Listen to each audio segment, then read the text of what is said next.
As the hushed crowd watched, Sarah stared on the ground, her body trembling as she attempted to lift herself. A wave of relief washed over everyone when two men rushed to her aid, their applause echoing in the air.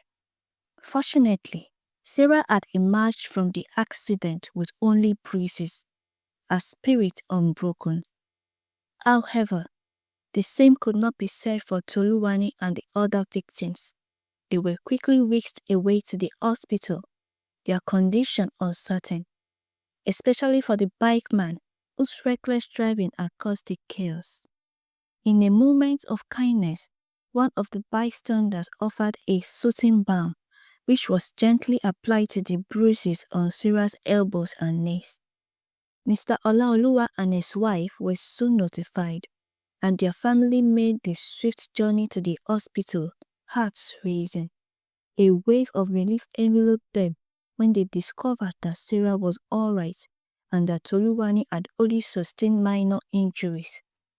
Although they were discharged later that night, Toluwani still faced a series of follow-up appointments and medication to ensure a full recovery. In a momentous celebration, the graduation party went ahead as scheduled. True to expectations, Sarah was honored as the best graduating pupil, showered with gifts and accolades. The family couldn't help but feel immense gratitude, not only for the recognition of Sarah's achievements, but for the simple fact that both she and her auntie were alive to share in the joyous occasion. Back home, Sarah was enrolled in her new school, a fresh chapter in her life that was soon overshadowed by a troubling turn of events. Mr. Olaoluwa received an alarming message from the principal, requesting an urgent meeting. Curiosity tinged with concern, he took time off work and headed to the school, pondering what could be the matter. Once seated in the principal's office, Mr. Olaoluwa received shocking news. Sarah's midterm test results were poor. Her highest score barely reached 40%, a stark contrast to her stellar performance in primary school. Mr. Olaoluwa felt his heart sink as the principal explained the gravity of the situation. Our class teacher felt it necessary to inform me, the principal said, clearing his throat. Given that Sarah achieved the highest marks in her common entrance examination, this result is far below what anyone would expect from her. The principal proposed that Sarah be closely monitored to determine the cause behind her sudden drop in performance. There could be many reasons, he explained. A change in environment, issues at home, or even health concerns. We need to find out if she's facing any difficulties in school or experiencing bullying. Grateful yet troubled, Mr. Olaoluwa thanked the principal and left, deep in thought. When he shared the news with Mommy Ola, she was just as shocked. But I check her assignments and she always performs well, she exclaimed, bewildered. Determined to unravel the mystery, they called for Sarah. Sweetheart, bring all your school notes and textbooks, Mommy Ola instructed, her tone a mix of concern and resolve. Okay, Mommy, Sarah replied, her heart pounding as she dashed to her room. Moments later, she returned with her school materials piled high on the table. As her parents examined each book, Sarah stood anxiously beside them. While her assignments displayed commendable scores, it was the classwork results that painted a stark reality. It became clear that, despite the support she received at home, Sarah struggled to keep up in class without her brother's assistance. Mr. Olaoluwa looked closely at Sarah, his brows furrowed in concern. Sarah, do you like your new school? I love it. The teachers are really nice, she responded, her quiet voice tinged with urgency. Please, Daddy, don't take me to another school. Seeing her genuine distress, her father softened. No one is suggesting that, sweetheart. But tell me, is anyone unkind to you at school? Any teachers or students? No, Daddy, not at all, she replied, shaking her head. Then why are your scores so low? The frustration sank into his voice, but seeing her tearful eyes prompted a slight adjustment in his approach. Sometimes I forget what I want to write, she admitted, her voice shaky, sorrow gleaming in her eyes. Taking a deep breath, Mr. Olaoluwa turned to Mommy Ola. What do you think we should do now? We should keep supporting her and encouraging her to study. She's still young and may not realize how important it is to focus now that she is in secondary school, Mommy Ola suggested, her voice steady with determination. With a shared sense of purpose, they agreed to stay vigilant and provide the help Sarah needed. Days stretched into weeks, and soon enough, the school's first term examinations were upon them. Sarah immersed herself in her studies, a fire ignited within her to prove her worth and make her family proud once again. As the term came to a close, the long-awaited report cards were finally distributed, and each student clutched their faith as they headed home. The tradition in their household dictated that the head of the family would unveil the children's report card. When Mr. Olaoluwa returned from work, both Sarah and her brother Ola presented their report cards, a mix of pride and trepidation on their faces. As he prepared to read Sarah's results, curiosity danced in his eyes. She quickly took her place beside her father, her heart racing as he opened a report card. But as he scanned her grades, confusion clouded his thoughts. A mere 43% stared back at him, a staggering disappointment. A position of 15th out of 15 sent a wave of disbelief coursing through him, and he couldn't help but voice his shock. "This can't be right," he murmured, stealing a glance at Sarah, whose spirit seemed to deflate in an instant.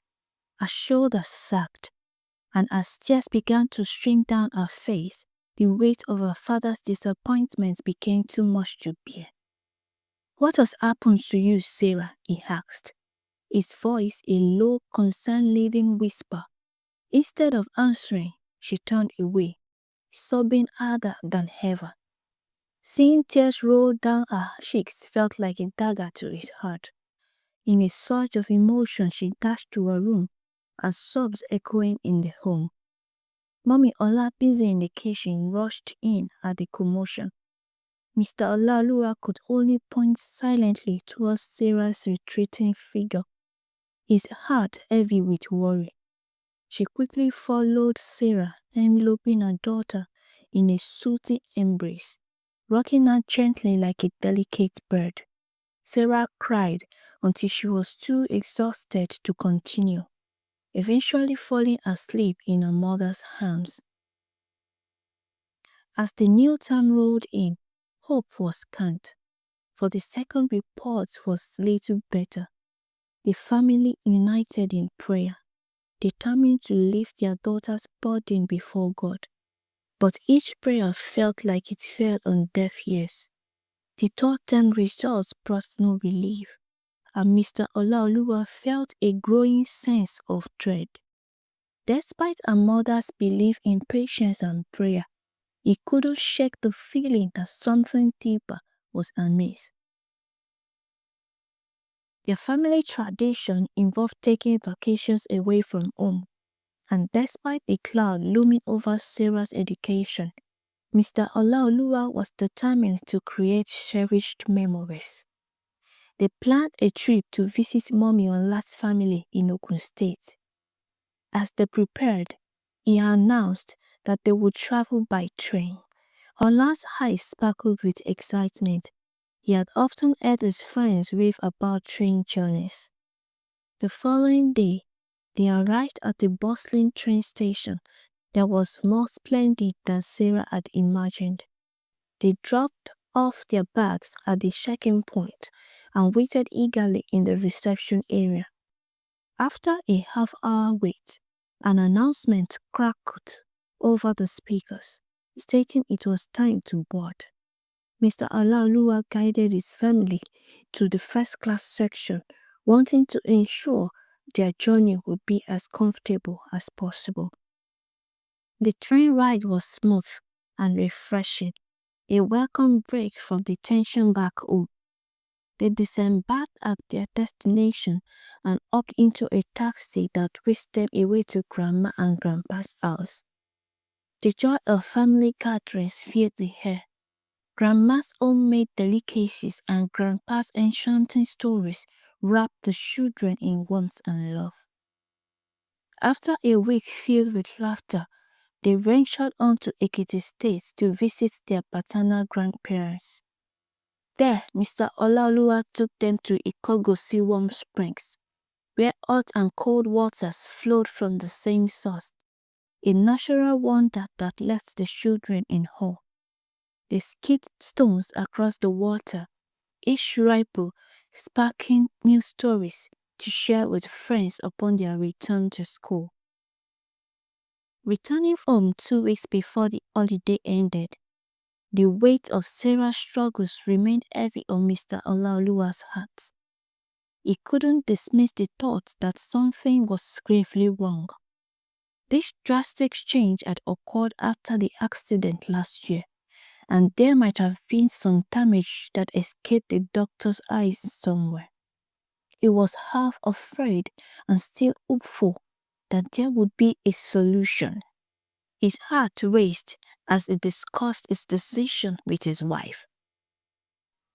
The next day, he took Sarah to the hospital for a thorough checkup. Upon entry, the sharp smell of disinfectant filled their noses.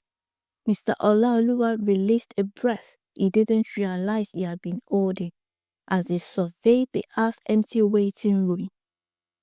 With determination in his stride, he approached the front desk, securing the necessary paperwork before joining the other patients in the reception area.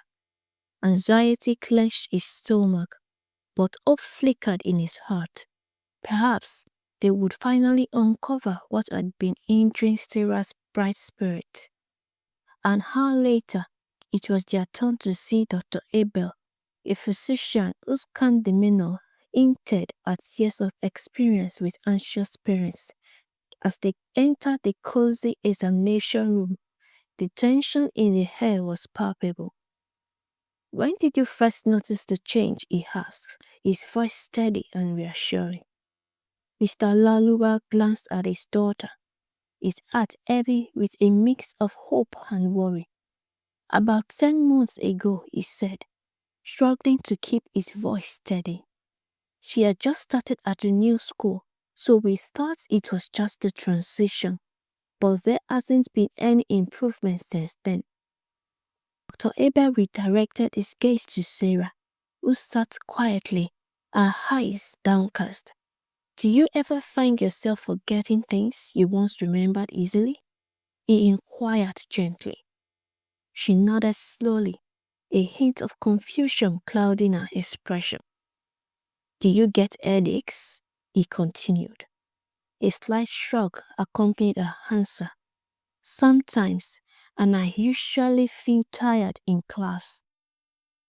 The doctor jotted notes in his file, the sound of the pen scratching paper echoing in the room. "Has there been any incident where you might have hit your head?" A heavy sigh escaped Mr. Olaoluwa as his eyes fell. "Yes, there was a motorcycle accident," he admitted softly. Dr. Abel leaned forward, his expression serious but compassionate. "So she didn't hit her head during the accident?" "No visible injuries," her father replied, his voice laced with regret. "They cleaned up some bruises at the clinic and gave her pain medication. She seemed fine until school resumed." A thoughtful expression crossed the doctor's face as he continued to write. I'm going to refer her to a pediatric neurologist. We need to rule out any possible silent injuries from the accident. They can manifest weeks or even months later. Mr. Olalua felt a tightness in his chest. You mean something could have happened inside her hair? We'll have a clearer picture after the test, the doctor assured, his tone steady. The following day, they arrived at the diagnostic center, where they met Dr. Rotimi, a neurologist with kind eyes and a warm smile. He greeted them and set about asking Sarah a series of memory tests, his pen dancing across the notepad as he gathered information. We'll conduct an MRI and EEG and some cognitive assessments, he explained to Mr. Olalua. These tests will help us determine if there's any delayed effect from the accident. Just tell me what I need to do, Mr. Olalua urged, his determination palpable. In the MRI room, Sarah lay perfectly still, the machine's soft hum filling the space like a gentle lullaby. Her father stood at the small observation window, anxiously tapping his thigh, his mind racing with questions. Next came the EEG, where a technician delicately placed tiny electrodes on Sarah's scalp. She squeezed her father's hand tightly, closing her eyes as if willing herself to be brave.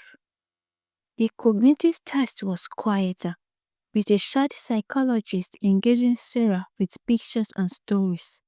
She was asked to repeat words, write numbers, and recall short tales. The psychologist's calm demeanor suited Sarah, and even though the process was daunting, she focused with all her might. When the tests concluded, they were informed they would return the following week for the results. As they left the center, Mr. Olaoluwa's mind was a whirlwind of concern and curiosity. What would the test results reveal? What lay beneath the surface of his daughter's struggles? With every passing moment, hope mingled with uncertainty in his heart.